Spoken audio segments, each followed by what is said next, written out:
Évidemment que c'est pourri la fin du monde. Non, si tu penses à autre chose, ça va. Mais si tu penses... Depuis 3 semaines, la question c'est pas est-ce qu'on va tous mourir, c'est qui aura notre peau en premier. C'est-à-dire qu'entre Vladimir Poutine, la reprise du Covid et le dernier rapport du GIEC, ah bah moi depuis 15 jours mon cerveau il est comme ça.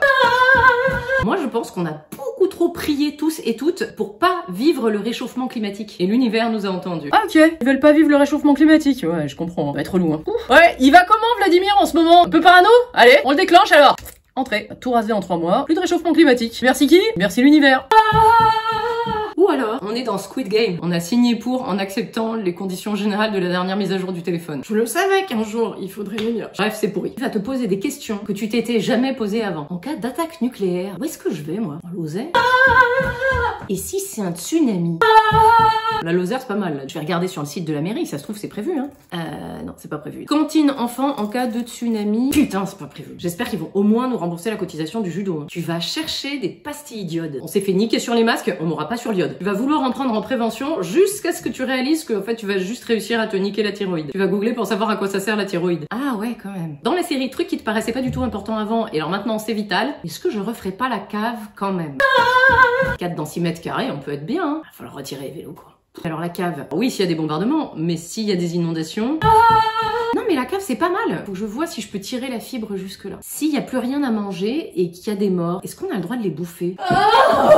On dit quoi Cyril Dion? Et Raphaël Glucksmann il dit quoi lui? Maintenant que tu envisages de les bouffer, tu vas regarder tes voisins un petit peu différemment. Tu vas googler potager d'appartement et poulailler d'intérieur. Ah ouais mais les poules ça chie partout quoi. Et comment je fais moi s'il y a des renards dans l'immeuble?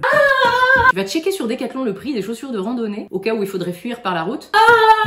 Et tu vas réaliser que le temps que la fin du monde arrive, les gosses ils auront changé de pointure. Allô l'univers? Oui c'est pour savoir, on a une deadline pour la fin du monde? Parce que j'arrive pas à m'organiser moi. Tu vas revenir à l'option cave et tu vas penser provision. Des conserves de légumes. Attends, on en mange déjà pas quand tout va bien, alors si c'est la fin du monde, commande de nuggets, pommes noisettes, piccolini. Attends mais moi je vais peut-être pas stocker 4 ans de piccolini dans ma cave, si? Tu vas googler louer un entrepôt souterrain. Tu vas avoir un tout petit peu de mal à faire des projets. Du boulot en septembre? Ça se trouve on sera tous morts hein? Ouais, on se rappelle fin août. Vu le nombre d'heures que tu passes devant, tu vas te demander si ça vaut vraiment le coup de survivre sans Netflix. Tu vas lire des articles sur les gens qui se payent des abris anti-nucléaires. Tu vas te dire, franchement, c'est pas con. Tu vas voir le prix des abris. Ah, bah, c'est con. Tu vas assez vite te faire à l'idée, hein. De toute façon, moi, je préfère mourir avec les fauchés que de survivre avec les égoïstes, les vaches suisses et le président de la République. Oui, parce que en Suisse, ils ont même prévu des abris pour les vaches, s'il te plaît. Ils sont forts, ces Suisses. À force de te prendre la tête, tu vas réaliser qu'en cas de catastrophe, apparemment, tu cherches à t'en sortir seul. Et que c'est pas possible. Tu vas subitement commencer à dire bonjour à tous tes voisins, tes voisines, la caissière, le boucher, l'épicier, et à copiner avec les éboueurs et les employés municipaux. Non, parce qu'en vrai, si un jour il s'agit de survivre, il vaudra mieux avoir un maximum de potes. J'ai des conserves de légumes. Il vous reste des piccolini? La fin du monde, c'est pourri. Mais tu sais quoi? Entre-temps, tu te seras fait plein de nouveaux amis.